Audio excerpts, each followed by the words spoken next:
మరి ఈ సమయంలో ఆ, మొదటగా దేవాతి దేవుడికి తండ్రికి యేసుక్రీస్తు నామంలో ముందుగా వందనాలు తెలియజేస్తున్నాను.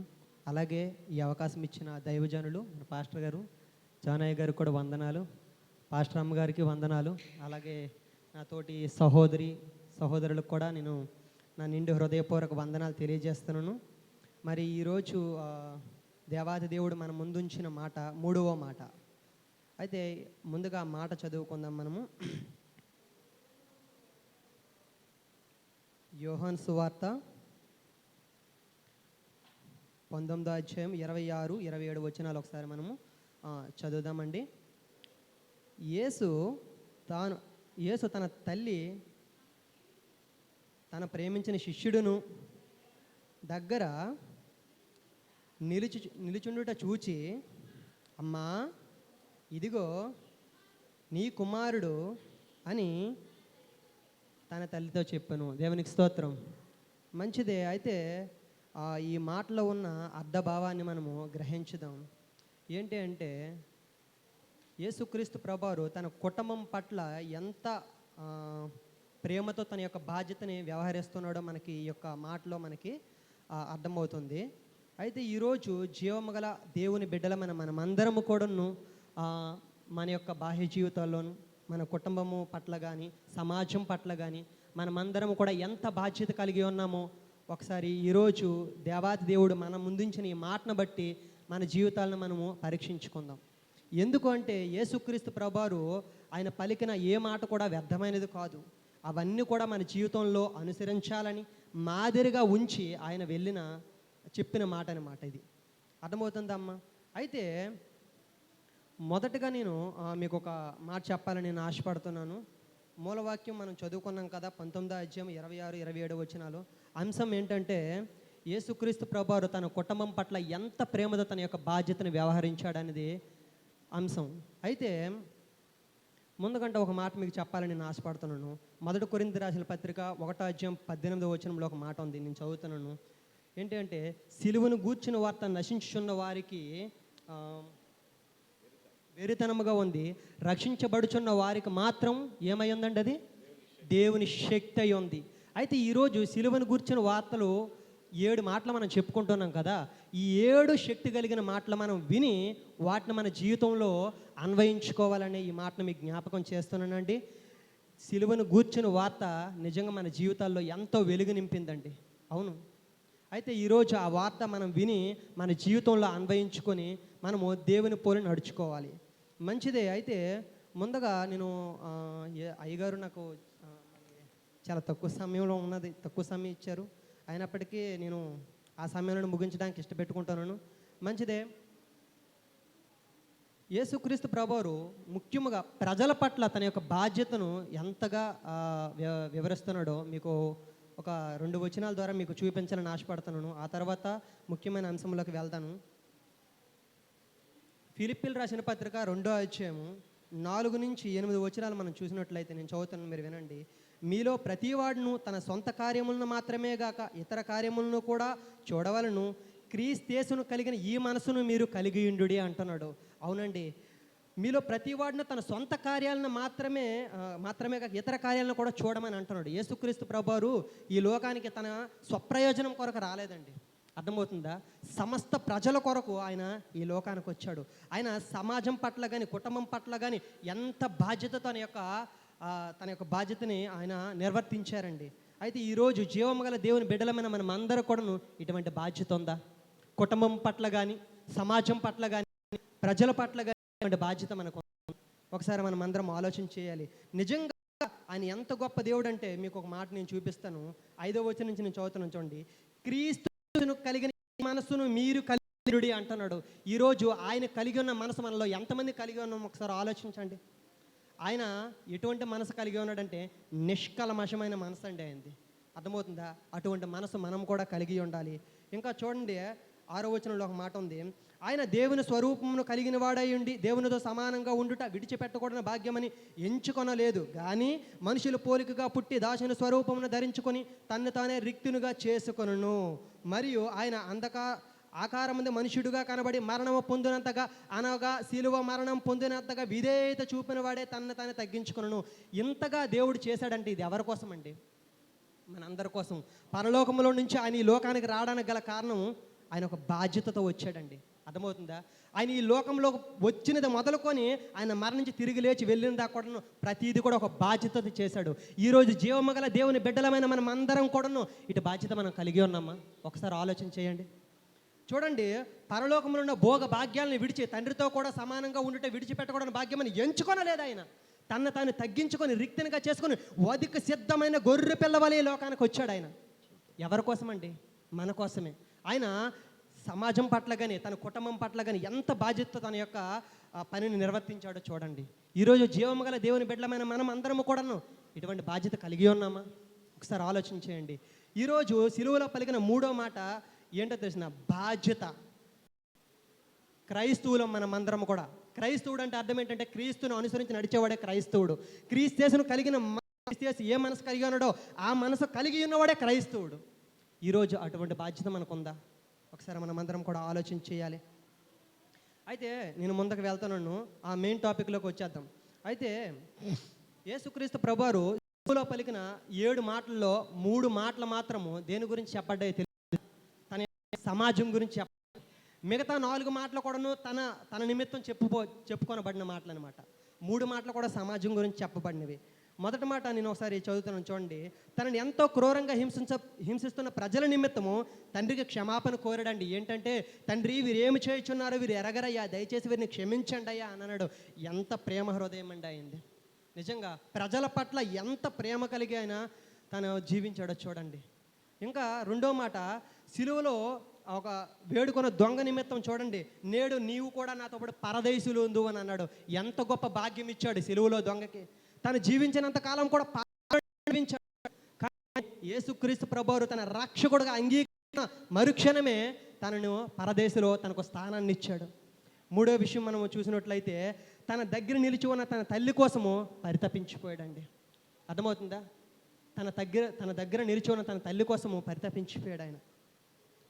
ఎందుకంటే అమ్మతనం అంత గొప్పదండి. అమ్మతనం గురించి ఆలోచిస్తే నిజంగా చాలా అమోఘమైనది. అమ్మ అనే పిలుపు చాలా కమనీయమైన పిలుపు అనమాట. ఇక్కడ చాలామంది తల్లులు ఉన్నారు. అమ్మతనం అంటే ఏంటో నాకంటే ఇంకా మీకే బాగా తెలుస్తుంది. నా మాసాలు కని పెంచి పోషించి ఆదరించి సేద తీర్చి నిజంగా వారు పడిపోయినప్పుడు వెన్ను తట్టి లేపి ఎంత వాలుగా చేస్తుంది అమ్మ. అటువంటి అమ్మను యేసుక్రీస్తు ప్రభువారు అంత బాధాకరమైన వేదనలో కూడా మర్చిపోలేదండి. నిజంగా ఎంత బాధ్యత చూడండి. ఈరోజు జీవము గల దేవుని బిడ్డలమైన మనం అందరము కూడా ఇటువంటి బాధ్యత మనం కలిగి ఉన్నామా? అర్థం చేసుకోండి. ఈరోజు దేవుడు నా నోటి నుంచిన మాట బాధ్యత. ఇదే మాట నేను 10 సార్లు అయితే చూపిస్తాను. బాధ్యత. అర్థమవుతుంది. అయితే చూడండి, అమ్మ అనే పిలుపు నిజంగా ఎంతో కమనీయమైనది. అయితే అమ్మ అనే పిలుపును మనము మూల భాషలో చూసినట్లయితే గైని అని పిలుస్తారనమాట. గైని అని పిలిచేవారనమాట. అయితే మనం గమనించాలి, అమ్మతనం అంత గొప్పది కనుక యేసుక్రీస్తు ప్రభువారు తన సిలువలో మరి మర్చిపోకుండా తనను జ్ఞాపకం చేసుకున్నాడు. నేను చాలా ఫాస్ట్గా ముగించడానికి ఇష్టపడుతున్నాను. యేసుక్రీస్తు ప్రభువారు తన బాధ్యతను ఎంతగానో మోసాడంటే మీకు కొన్ని మాటలు నేను చెబుతాను. యేసుక్రీస్తు వారు ప్రభువారు వచ్చి తన చిన్న వయసులోనే, అంటే ఒక 18 సంవత్సరాలు అలాగ ఉంటాయండి. అంటే రమారామి 18 సంవత్సరాలు ఉంటాయని చెబుతున్న చరిత్రకారులు, నాకు తెలియదు, చరిత్రకారులు చెబుతున్న మాట అంటే ఆయన 18 సంవత్సరాలు ఉన్నప్పుడు తన యొక్క తండ్రి మరణించాడు. తన తండ్రి పేరేంటండి మీకు తెలుసా? యోసేపు గారండి. అయితే యోసేపు గారు వచ్చేమి తను 18 సంవత్సరాలు ఉన్నప్పుడు మరణించడం జరిగిందనమాట. అప్పటి నుంచి యేసుక్రీస్తు ప్రభువారు తన యొక్క కుటుంబపు బాధ్యతను తన భుజాల మీద వేసుకున్నాడండి. అర్థమవుతుందా? కుటుంబ బాధ్యతను తన భుజాల మీద వేసుకొని, తన తల్లి చూస్తే వెధవరా, అందుకే యేసుక్రీస్తు ప్రభువారు తన భుజాల మీద వేసుకొని తన యొక్క బాధ్యతను మోసాడండి. కనుక ఈ జీవము బిడ్డలైన మన కుటుంబం పట్ల కానీ సమాజం కానీ ఇటువంటి బాధ్యత కలిగి ఉన్నామా మనము? ఆయన సిలువలో పలికిన 7 మాటల్లో 3 మాటలు కూడాను సమాజం యొక్క శ్రేయస్సు గురించే మాట్లాడిన మాటలు అన్నమాట. అర్థమవుతుందా? ఈరోజు మనము అటువంటి బాధ్యత మనం కలిగి ఉన్నామా? ఆలోచన చేయండి. ఇంకా నేను చదువుతున్నాను చూడండి. యేసుక్రీస్తు ప్రభువారికి వచ్చేమి మరి సహోదరులు ఉన్నారనమాట. ఎవరెవరు అంటే యోధా గారు, వచ్చి యాకోబు గారు, ఇంకా అక్క చెల్లెళ్ళు ఉన్నారు. వారి విషయము బైబిల్లో ప్రస్తావించబడలేదు. కానీ వారెవ్వరికి అప్పచెప్పని బాధ్యత మరి యోహానికి ఎందుకు అప్పచెప్పారండి? యోహానికి ఎందుకు అప్పచెప్పారు అంటే వచ్చేమి, అప్పటికి యాకోబు గారు కానీ యోధా గారు కానీ వారి అన్నదమ్ములు అక్క చెల్లెళ్ళు ఎవ్వరు కూడాను యేసుక్రీస్తు యందు విశ్వాసం ఉంచలేదండి. అర్థమవుతుందా? విశ్వాసం లేదు కనుక మరి యేసు ప్రభు వారు తన యొక్క బాధ్యతను మరి యోహానికి అప్పచెప్పాడు. తన ప్రియ శిష్యుడని చెప్పి పేరు పొందుకున్న గొప్ప వ్యక్తి ఎవరు? యోహాన్ గారు. అయితే 12 మంది శిష్యుల్లోనే వచ్చేమి యోహానికి ఎందుకు అప్పచెప్పాడంటే, ఈ మనకి లోకంలో మనకి చాలామంది స్నేహితులు ఉంటారు. దాంట్లో బెస్ట్ ఫ్రెండ్ అనేవాడు ఒకడు ఉంటాడనమాట. మనం ఈ లోకంలో ఉన్న స్నేహితులు అందరితో మన బాధలు బాధ్యతలు ఏవి పంచుకోలేం, కానీ మన బెస్ట్ ఫ్రెండ్తో ఒకరితోనే మనము పంచుకుంటాం అనమాట. అలాగే యేసుక్రీస్తు ప్రభువారి దగ్గర యోహాన్ గారు చాలా నమ్మకంగా పనిచేసేవాడు. చెప్పిన మాటకి విధేయుడగు కుమారుడిగా ఉండేవాడు. కనుక అందుకే యొక్క అమ్మ ఇదిగో నీ కుమారుడు, ఆ యోహాను ఇదిగో నీ చెప్పినప్పుడు యోహాను యేసుక్రీస్తు ప్రభువారు చెప్పేటకు విధేయత చూపి తన ఇంటిని చేర్చుకున్నాడండి. అందునిమిత్తమే యేసుక్రీస్తు ప్రభు యోహానికి తన యొక్క తల్లి బాధ్యతని అప్పగించాడు. అర్థమవుతుందా? అయితే ఇంకా నేను ముందుకు వెళ్తాను. యోహాను సువార్త 13వ అధ్యాయం 1వ వచనం. యోహాను సువార్త 13వ అధ్యాయం 1వ వచనం.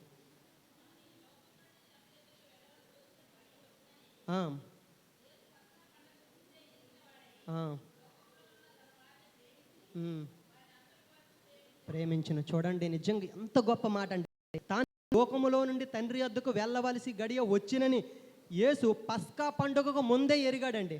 అర్థమవుతుందా? ఎరిగిన వాడై లోకంలోనూ తన వారిని ప్రేమించి వారిని అంతము వరకు ప్రేమించిన. అంతము వరకు అంటే మరణము వరకు, మరణం అంతం వరకు కూడాను యేసుక్రీస్తు ప్రభువారు వారిని ప్రేమించాడు. అర్థమవుతుందా? అంత గొప్ప ప్రేమ, అంత గొప్ప ప్రేమ కనుక తన తల్లిని ఆ చివరి నిమిషంలో కూడా విడిచిపెట్టలేకపోయాడండి నిజంగా. అయితే యేసుక్రీస్తు ప్రభువారు అక్కడ క్రింద నుండి గొల్గొతా మీదకి ఇంకా వెళ్ళక ముందు 39 కొరడా దెబ్బలు కొట్టారు ఆయనకి. తన యొక్క శరీరం అనేది నాగట వలె దున్నబడింది. ఎంతమంది ఎన్ని పిడిగుద్దులు గుద్దారు, ఎన్ని చెంప కొట్టారు, వేసేసారు.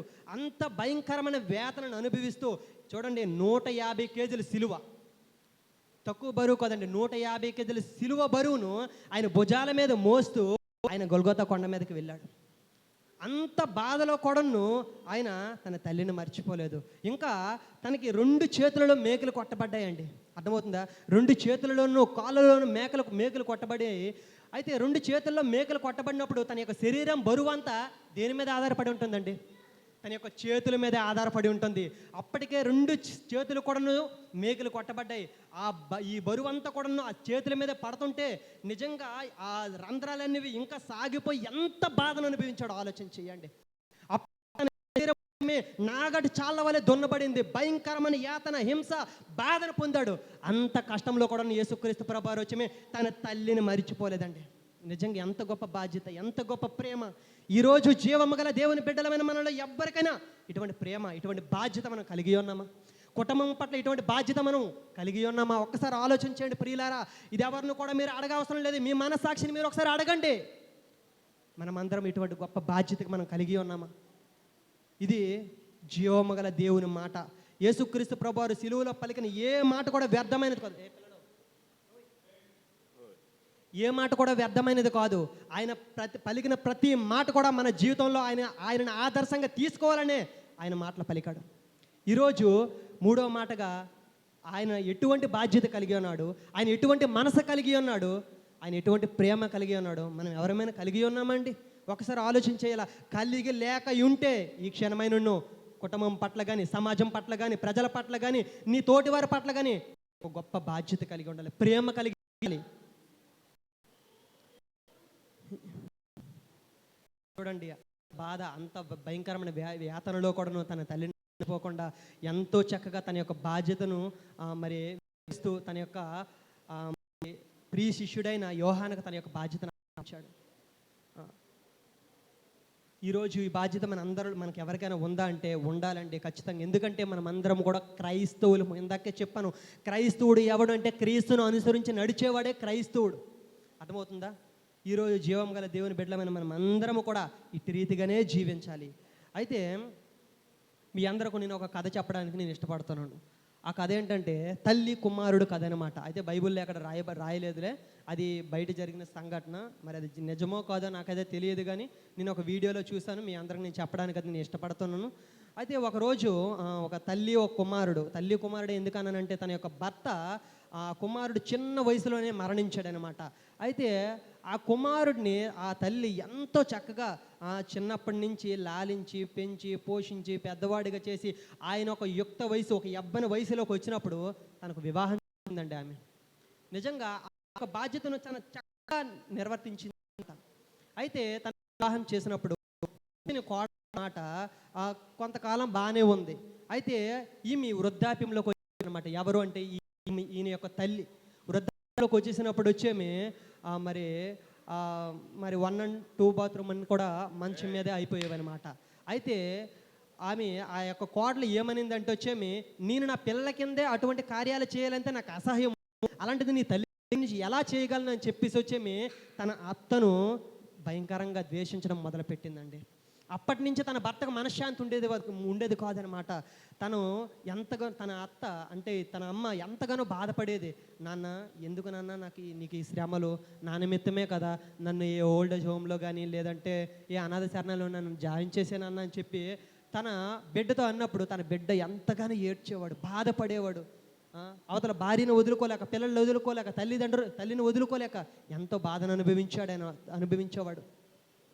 అయితే అలా అలా అలా కొన్ని రోజులు గడుస్తుంటే ఇంకొను ఆమె విసిగిపోయిందనమాట. ఎవరు అంటే కోడలు విసిగిపోయి ఏం చేసిందంటే, ఈ రోజు నీకు నీ కావాలా లేదా నేను నా బిడ్డ కావాలా అని చెప్పేసి ఒప్పందం చేసిందట. నేను నా బిడ్డ కావాలంటే వచ్చేమి నీ తల్లిని వెళ్ళునంట. అయితే వచ్చే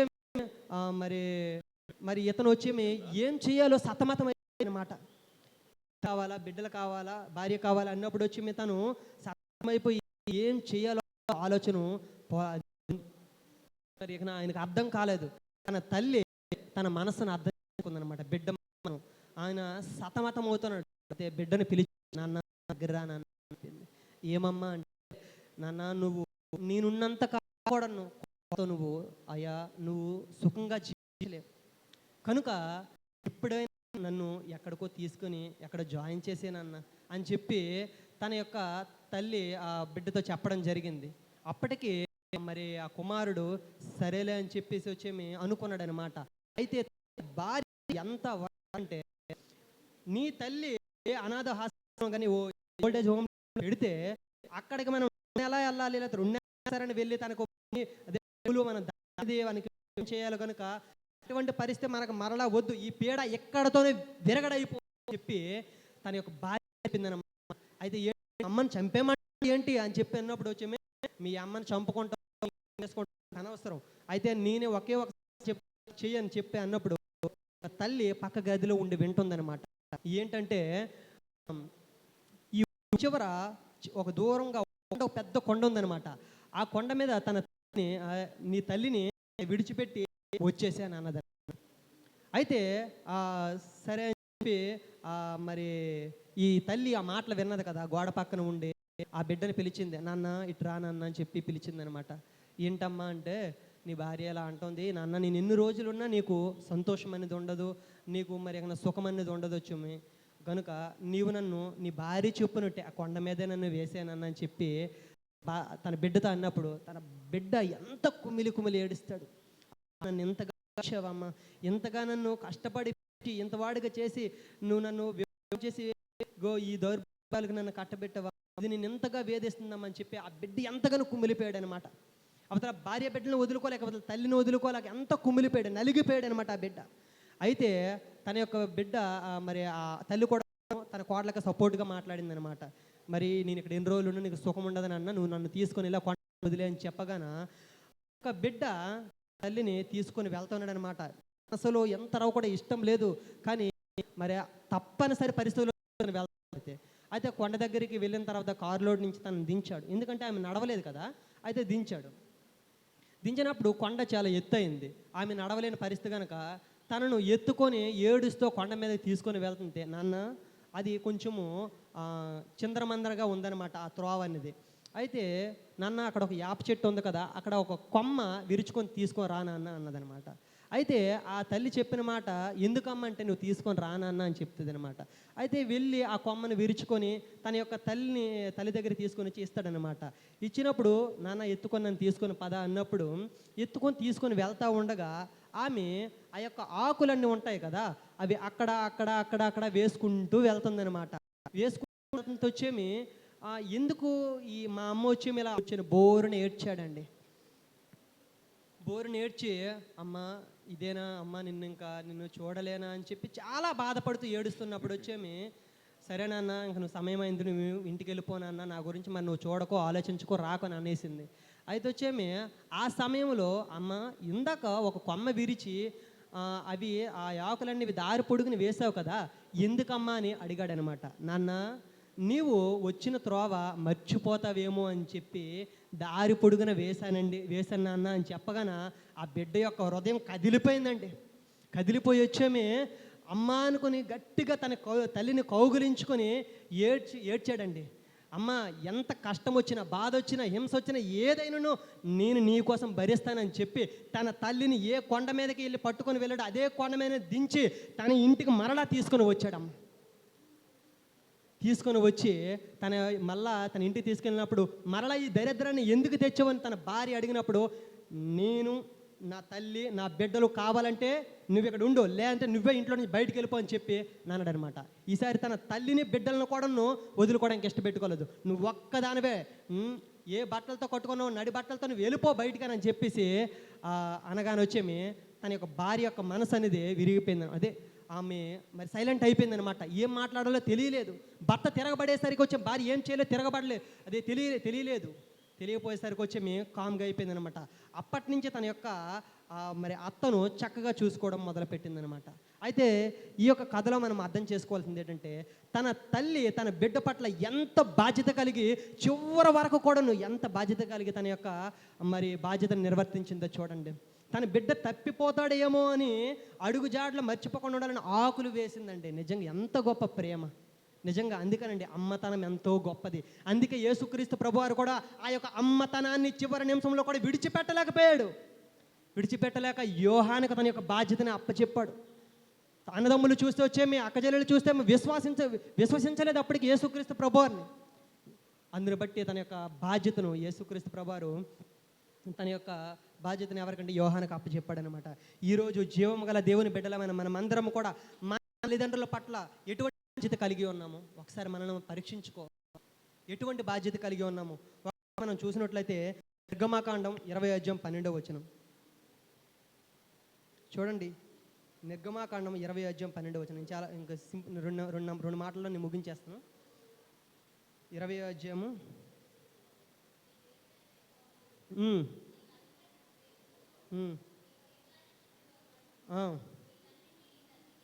సన్మానించుము. అర్థమవుతుందండి?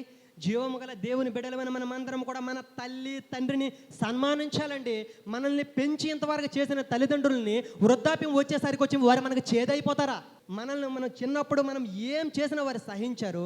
పెద్ద అయ్యేసరికి వారి పరిస్థితి చిన్న పిల్లల వలె వారి యొక్క పరిస్థితి అయిపోతుంది. అలాంటప్పుడు మనము కూడా ఓపిక కలిగి సహనము కలిగి మన తల్లిదండ్రుల పట్ల చేయాలి. అది తల్లిదండ్రులకి మనం సన్మానించే విధానము. ఇంకా నువ్వు చూడండి, నేను ముగించేస్తాను. ద్వితీయోపదేశకాండం 27:16 ద్వితీయోపదేశకాండం 27:16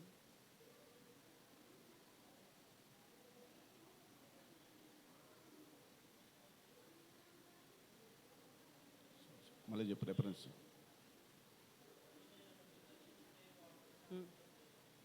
ఏంటండి రెఫరెన్స్ మళ్ళీ చెప్పు. శాపగ్రస్తుడు అవుతాడండి. తన తల్లిని ఎప్పుడు కూడా, తల్లి కానీ తండ్రిని కానీ ఎప్పుడు నిర్లక్ష్యం మనం చేయకూడదు. అర్థమవుతుందా? చేసిన ఎట్లా మనం ఏమవుతామంటే శాపగ్రస్తలం అవుతాము. ఇది సత్యం అండి. అర్థమవుతుందా? సత్యం. ఎప్పుడు కూడా మన తల్లిని మన తండ్రిని ఎప్పుడు కూడా మనము విడవకూడదు. ఎంతవరకు అంటే వాళ్ళు మరణము వరకు కూడా. వారు ఇచ్చిన ఆస్తి మనం తీసుకుంటామే, వారు మనకు సంపాదించిన ధనము ఆస్తి సంపదలు అన్నీ కూడా తీసుకుంటామే. నీ తల్లి చివరి స్టేజ్లో ఉన్నప్పుడు తన కింద నువ్వు వచ్చి సేవ చేయలేవా? నీ కింద నువ్వు చిన్నప్పుడు నువ్వు పడినప్పుడు లేచినప్పుడు తట్టి నేను లేపిందే ఆ తల్లిదండ్రుల కింద మనం సేవ చేయలేమా? ఆలోచన చేయండి. ఈరోజు జీవం గల దేవుని బిడ్డలమైన మనందరం కూడాను మన తల్లిదండ్రుల పట్ల గొప్ప బాధ్యత కలిగి మనము వ్యవహరించాలి. సామెతల గ్రంథం 20:20 చాలా ఫాస్ట్గా. సామెతల గ్రంథం 20:20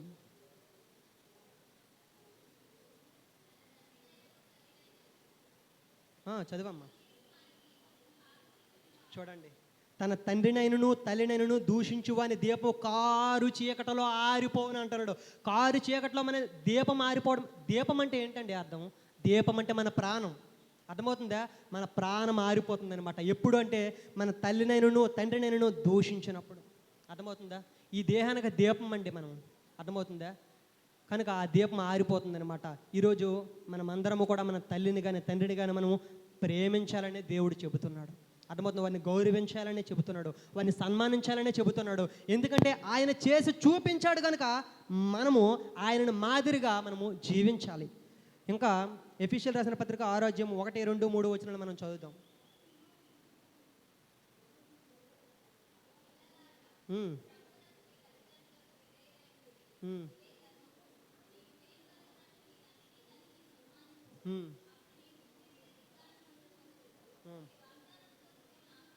మొదటిది అయితే చూడండి, నీకు మేలు కలిగినట్లు నీ తల్లిని తండ్రిని ఏంటంటే సన్మానించమని అంటున్నాడు. అయితే సన్మానించినప్పుడు ఇప్పుడు భూమి మీద గాయశవంతుడు వగినట్టు. ఎప్పుడండి మన తల్లిని కానీ మన తండ్రిని కానీ మనం సన్మానించినప్పుడు వారి యొక్క చాలామంది తల్లిదండ్రులు ఏమంటారో తెలుసా? నా ఆయువు కూడా పోసుకొని నిండు నూరేళ్ళు నువ్వు జీవించరా నాన్న అని చెప్పి అంటారనమాట. ఎందుకు అంటే అంత ప్రేమ అండి మనమంటే. అర్థమవుతుంది మన తల్లిదండ్రులకి. అందుకే నీవు నీ తల్లిని కానీ తండ్రిని కానీ సన్మానించినప్పుడు దీర్ఘాయుష్వంతుడు అవుతావని చెప్పి జీవం గల దేవుడే మాటిస్తున్నాడు. అర్థమవుతుందా? ఈరోజు అట్టి ప్రేమ కలిగి మనం ఉండాలి. నేను ముగించేస్తాను. లాస్ట్ ఒకే ఒక మాట నేను చెప్పి ముగించేస్తాను. యెషయా గ్రంథం 49:15 ఫాస్ట్గా అండి.